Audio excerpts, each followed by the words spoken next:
Привет, друзья! Я сегодня снова приехал к Ивану в гости. Мы с ним снимаем другой ролик ребер. И пока они коптятся в гриле, сегодня Иван покажет мне свой фирменный маринад. Что ты будешь делать? Лук резать или мясо резать? Я буду резать мясо. Ну окей, я порежу лук. Тогда на тебе для мяса шеф. Окей. А я возьму овощной. У нас сегодня свиная шейка 3,5 килограмма. Как классический шашлык, нарезаю кусочками, да? Да, такими, чтобы рот радовался, но не очень крупно. Я очень люблю мариновать шашлык в гастроемкость. Да, вот куда ты положил. Это удобно. Это помещается в холодильник. Это можно закрыть пленкой, чтобы ничего не провоняло в холодильнике. Очень удобно мешать. Да. Так, поэтому гастроемкость делим пополам. Правая твоя половина с мясом, левая моя с луком. Договорились.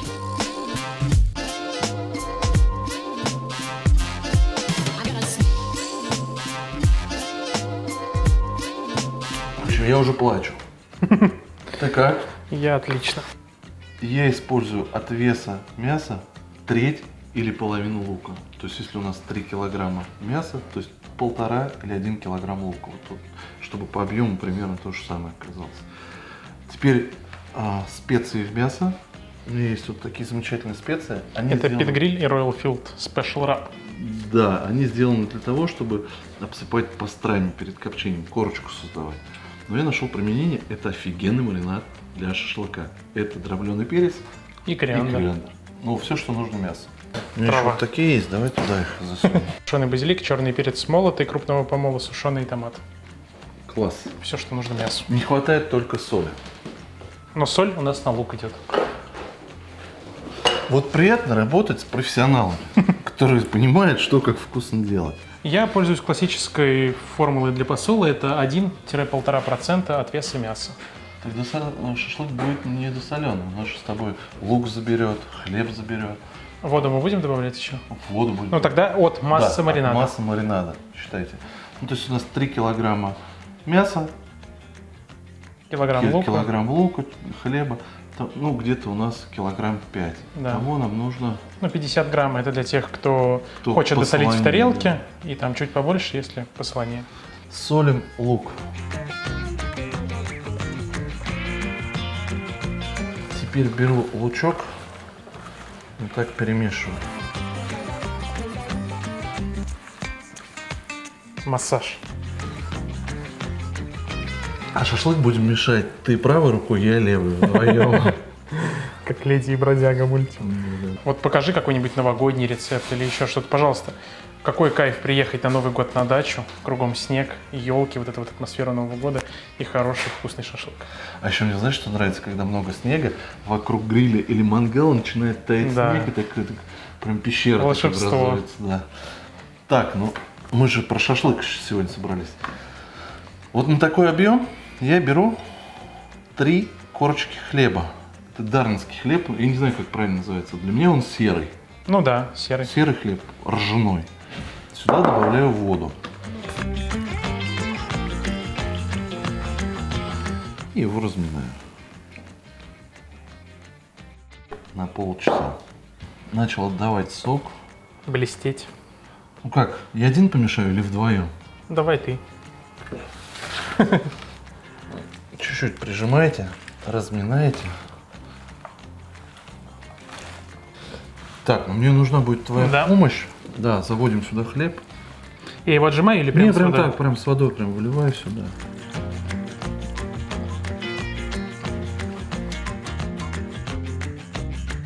У меня прям вопрос к тебе, Тихон, профессиональный. Ты же технолог.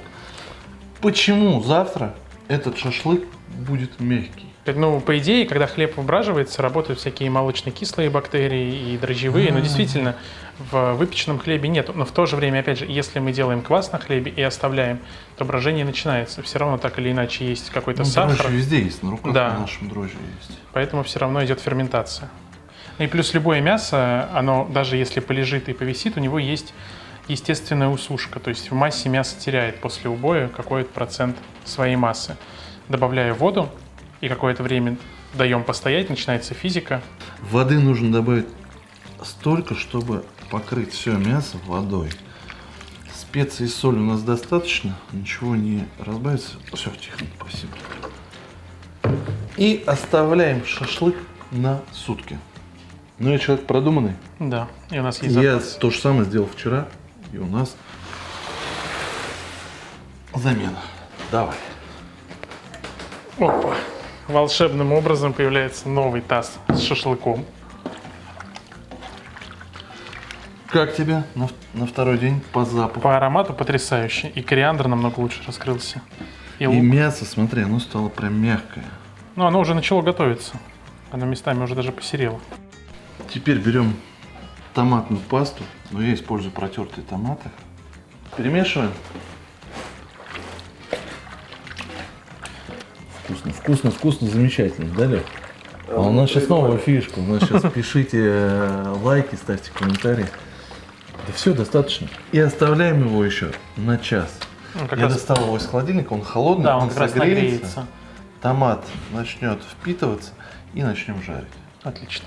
Вот смотри, у меня остался старый уголь, брикеты. Я их не выкидываю, я их использую второй раз. То есть сейчас часть брикетов мы разожжем в стартере, высыпем на эти.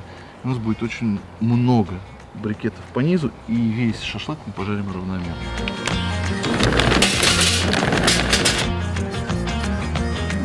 Разжигаем всегда на нижней решетке.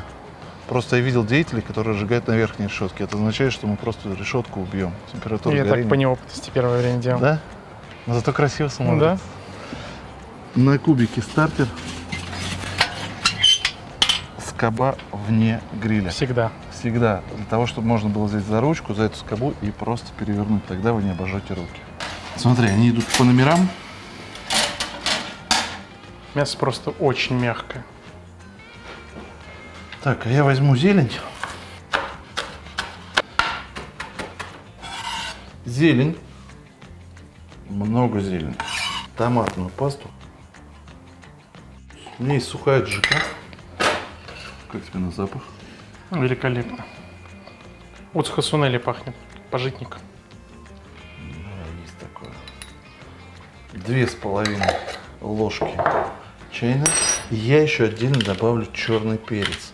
Вот мне нравится, когда преобладает запах черного перца. И немножко подсолю. Теперь мариную лук. Нарезаю тонкими полукольцами.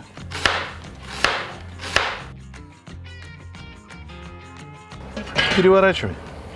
Так, чтобы уголь был по всей поверхности.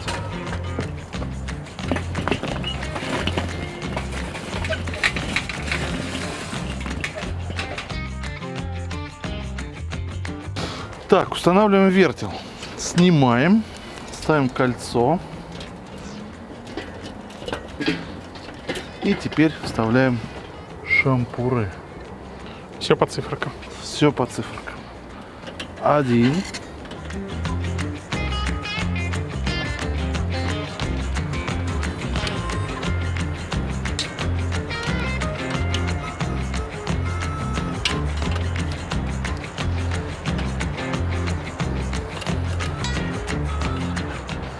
А теперь включай. Как это делается? А просто поворачиваешь. Крути, крути, крути. О! Пошла Теперь жара. закрываем крышку и уходим на 20 минут. Шашлык готов. Смотрите, какой он красивый. Представь, что ты не на фоне подмосковного леса. Представь, что ты где-то высоко в горах. В горах. Вот. Почему ты, кстати, ножом снимаешь, а не шампуром? Вот так. Не знаю, привык. Обухом.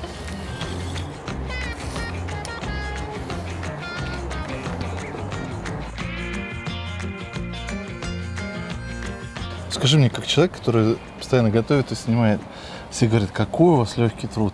Вы попробуйте, постойте у гриля голодными. С автоматическими вертелами. Вертел-то, ну, просто запахи идут. Конечно, нет. Ждать сил нет. Но для того, чтобы действительно было вкусно, сейчас нужно завернуть и дать потомиться в голландской печи. Для чего это нужно? Мясо отдохнет, соки распределятся, смешается с луком, зеленью, будет супер. Надо пробовать.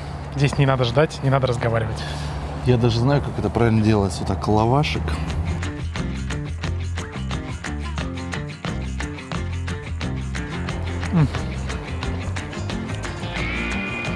Почему туда? Ты в моем ролике сделал сюда. Я уже подготовился. Ну, прям... Потрясающе. Это очень вкусно. Я думаю, надо разрезать, показать, да, мы хотели? Да. Спасибо огромное за такой маринад. Шашлык превосходный. Ну а мы на этом с вами прощаемся, друзья. Подписывайтесь на Ивана, подписывайтесь на наш канал. И до скорых встреч. Пока-пока. Всем пока. Так надо делать. Полное блаженство. Да. Лег и отдыхать.